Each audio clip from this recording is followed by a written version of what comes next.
good afternoon, good evening. Welcome back sa ating channel, Late sa Chop. So, ito na yung kinabukasan no, after natin na-replant itong mga Venus flytrap. At okay naman sila, walang mga dito, yung mga reaction na biglang itim o panunayo. Which is saktong-sakto rin talaga sa weather ngayon kasi nga hindi ganun kainit. So, magandang mag-replant at mag-propagate. So may nagtanong sa ating Facebook page no kung ano ba daw talaga yung dormancy or dormant ba talaga daw ba yung halaman niya. So nung nakita ko yung halaman niya, mukhang dormant nga. So walang masyadong traps pero buhay yung halaman. At mukhang slow yung growth niya kasi walang traps kumbaga may traps pero hindi nakabuka at saka halatang hindi lumalaki ng ayos no? Ibig sabihin mabagal yung paglaki. So ano bang gagawin natin kapag dormant yung halaman? Ayun na lang siguro yung maganda no? So minsan pagka nagdo-dormant yung halaman natin, gusto man natin o hindi naman natin makokontrol yan. So ang ginagawa natin ginagawa ko pala no? Ito by experience na lang. By experience kasi kaysa mag tanong tayo kay ChatGPT or kay Google. By experience, ano bang ginagawa natin? So by experience, ang ginagawa ko pinapasok ko sa mas malilim na lugar. Yung tipong hindi ganun ka-direct sunlight talaga. So kung dito sa growing area, dun ko banda nilalagay noong time na yon. So ang mangyayari nun, mabubuhay pa rin yung BFT nyo hanggat makalampasan niya yung dormancy. Ang maganda lang nun, dahil hindi ganun kainit, hindi agad mauubos yung dahon niya. Kasi kung same pa rin yung init na paglalagyan nyo, halimbawa pulsan pa rin, wala namang problema doon, mabubuhay pa rin naman. Kaya lang ang mangyayari nun, mas maraming mag-iitim na mga dahon kasi nga mabagal yung parang metabolismo niya noong time na yun So mangingitim yon at konti lang yung matitirang mga traps no. At kapag nilabas mo na kapag nagising na siya, so minsan mas matagal yung foliage na kasi nga konti lang yung rhizome na natira at petiole no, yung dahon. So mas mabagal no, compare nung nilagay ko dito yung mga halaman ko sa loob. Sabi ko wala rin yata pag-asa itong mga dormant ko kasi nga nasa labas ayaw na gumising. So ang ginawa ko nung pinasok ko, ayun, doon pa sila nakapagpahinga. So biruin nyo yun, halaman nakahanap rin talaga ng pahinga sila. Kasi sa natural environment daw nila, no, nagkakaroon din ng ganon na dormancy minsan sa winter. Yan. So dito naman sa atin walang winter, tag-ulan lang at maaraw. So yun, malaking tulong kapag pinapasok ko. Kasi tinanong ako sa page, anong gagawin ko?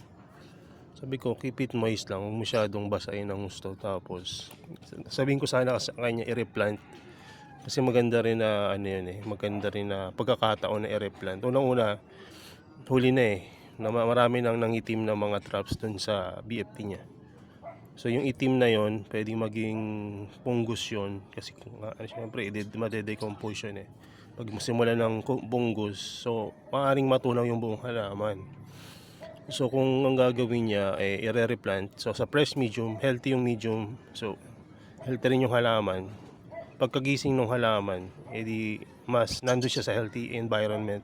Ganoon din habang naghihintay bago siya magising, nasa malinis siyang media. So kaya nga mahalaga rin talaga yung pagre-replant no, kasama talaga yan sa pag-aalaga ng carnivorous plant like yung Venus flytrap nga na tinatanong sa atin. Maganda rin talaga na nare-replant natin siya from time to time.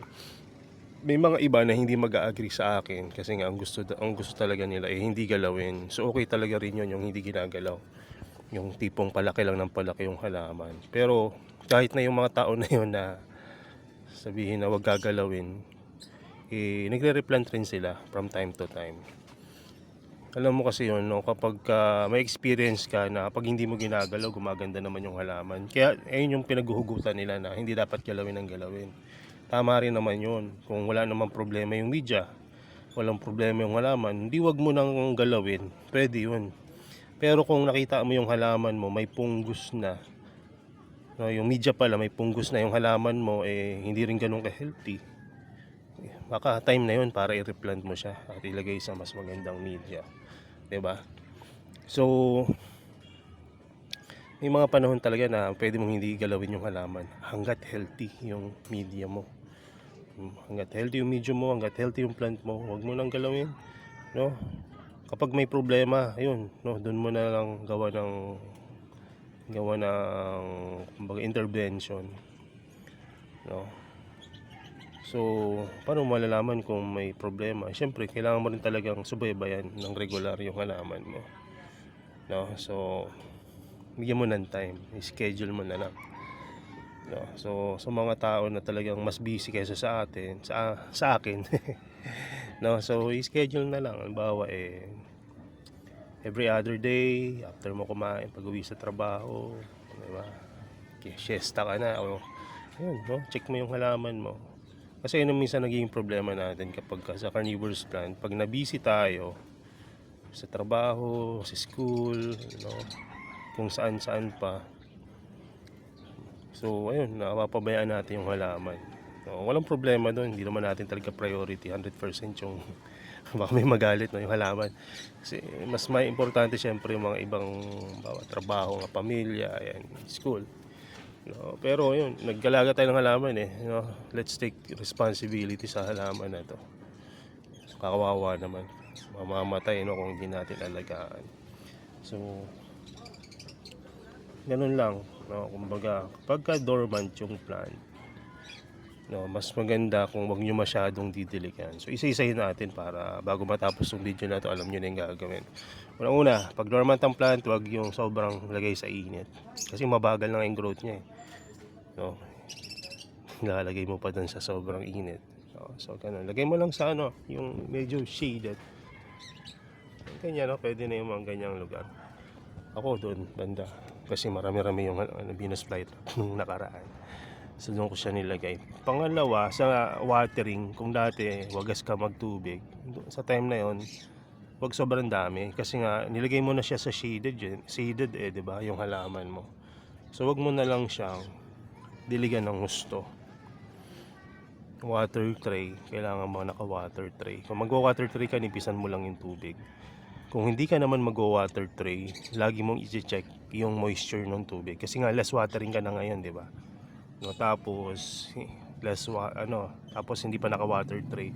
So, i-check mo. Kasi nangyayari yan, pagka dormant, less watering na nga. No, tapos, madadry. No, ayun. Kaya pala rin nakakakaba pagka na dormant. Kapag ka nasobrahan sa tubig, matutunaw. Kapag ka kinulang ng tubig, ganun din ang mangyayari, matutuyo, matutunaw pa rin. So, kailangan i-practice nyo ng medyo strict yung keep it moist but not too wet. So, pangatlo, sunlight, watering sa medium naman. Pag sa medium, keep your medium in ideal condition, no? Hangga't maaari, near perfect condition. No, kasi bakit? Kapag ang medium nyo may problema, yun yung magiging mitya ng pagkatunaw rin ng halaman nyo, no? So, kailangan yung medium nyo ay maayos. Kasi kapag may pungus yan, diba, tutunawin rin yung halaman nyo. Kung may mga damo-damo naman yan, i-outgrow niya yung halaman nyo, hindi makaka-receive ng liwanag yung halaman nyo, masasakal. Ano mangyayari? Hindi man mamatay, liliit ng liliit yan hanggat mawala na yung mga dahon niya. Hindi, pag nawala ang dahon niya, tigok na rin yan. So, ayun, yung medium gawin yung maganda. Tapos, alisan nyo ng mga damo, alisan nyo, kasi pagka matagal na hindi ginagalaw yung media, nagkakaroon din ng lumot, no? Ano ba yung lumot na yun? Lumot na tumutubo sa labas ng CR. Parang gano'n. Oh, dirty kitchen. Yung gano'n. Iwasan nyo na maganda itsura nun. Kaya lang pagka nasobrahan, hindi rin maganda sa plants. Oh, so tatlo na. Yung panghuli, ito nangyayari to ng regular sa mga halaman, lalo na sa indoor. No, napansin ko to dun sa mga kaibigan ko na naka-indoor. Na yung halaman nila kapag nagdo-dormant, no, parang no, sumusuot sa media. Yung lumalalim, no, sila mismo yung bumabaon sa medium. No, bakit sa tingin nyo? Dun sa mga nabanggit natin na mga una, ano ang dahilan bakit sila nagtatago ngayon? Dahil sa ganda ng grow light natin. Ninyo pala, kasi hindi naman ako nag-grow light. You know? So, nagtatago yung, kumbaga sila na mismo yung gumagawa ng paraan. Bumabaon sila para mabawasan yung exposure nila sa liwanag. Kaya mahalaga na nilalagay sa shaded muna yung mga halaman. Parang nilagay nyo sa rep, di ba may gumagawa nun, yung forced dormancy. Isisiplak, lalagay sa fridge. No, so parang ganun din yung ginagawa nila, no? Ayaw mo ako i-dormant ha. Tatago na lang ako sa ilalim. So yun. So kaya minsan maganda rin talaga yung cycle ng night and day. Kaya sa grow light, no, sa mga ornamental, no, may ganun talaga cycle night and day. No. So doon naman sa iba na ayaw ng yung sobra-sobra, you know, daylight 18 hours. No, sa mga dito, industrial na mga or commercial na pagtatanim like sa hydroponics, ganyan. No, minsan tinatagalan nila para mas mabilis yung yield. No, sa atin naman dahil ornamental tong halaman natin, para mas mabilis lumaki naman. Kaya lang ang problema, no, pag nabili na ng iba, no, yung dormancy biglang nag-trigger, no, ang ilang buwan lang. So ayun, no, so ayun yung naging epekto. Pero no, sa tingin ko naman okay rin yun, no, basta't marunong na rin talaga bibili. Ako syempre pag bumili ako, gusto ko rin yung malaki at maganda eh.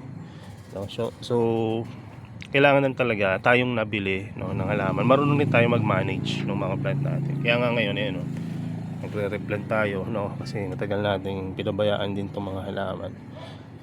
So yun, yung paglubog nung mga mga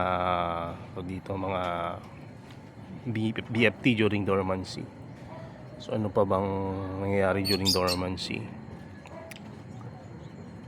Yung parang tumitigas yung tumitigas rin yung rhizome. Pansin niyo yan pag dormant, parang nagiging kalyo imbis na puti yung rhizome, nagiging yellowish, tapos parang scaly yung dating, parang dry kahit na didiligan mo na maayos. So yun, no, isa rin sa inyo, no, kapag tumitigas yung parang tagal ng growth, tapos parang tumitigas yung rhizome. So kailangan talaga siya medyo i-shaded nyo muna, tapos sundin nyo yung mga nabanggit natin na una ng mga paraan, no, para pag dumating yung time na nakapagpahinga siya, mapapansin nyo yan, ang ganda na ng tubo ng mga yan, biglang dami, biglang laki, no. So minsan talaga, no, kahit ayaw natin talaga na mag-dormant sila, hindi natin maiwasan yan eh. Parang tao rin yan kapag ka nasobrahan na sa overtime or kulang sa tulog, diba? Kita mo yung sarili mo, konting tanday lang sa unan, hilik ka na, tulog ka na. So ganun din sila, kailangan din nila ng pahinga. So diba, we need to rest. Need to rest in Christ. Anyway, so ayun lang muna siguro pagdating sa dormancy. At kung may mga karagdagan kayo, i-comment nyo lang sa baba. At kung may mga mali ako nasabi, no, pag-usapan natin yan. Baka pwedeng pag-usapan na pagkana. So ayun lang naman, true experience naman. Hindi ko sinasabing perfect ako. Marami rin ako nakatay na halaman. Siyempre pag marami kang halaman, marami ka rin makakatay, mamamatay rin sa'yo. Pero true experience, ayun lang naman kapag dormant yung halaman mo, wag mo masyadong ipulsan, wag mo rin naman masyadong tanggalan ng liwanag. Sa tingin ko yung shaded buong araw maliban sa morning sunlight, okay na okay yun, no? So kasi napansin ko nung pinasok ko dito yung mga halaman, yung mga BFT ko na ang liliit na ayaw na lumaki. Naka-recover sila, lumaki. No, siyempre hindi sila pinakailaman eh. Kaya yun lumaki sila. So ayun, no. So pahingahin din natin yung halaman, no. So ayan. Marami akong gagawin ngayon ha. So ito muna yung ating i-discuss ngayong araw na to, yung tungkol sa dormancy. At sana nasa maayos na kalagayan kayo, pati na yung mga halaman nyo at lalo na ang inyong pamilya. So God bless and bye bye.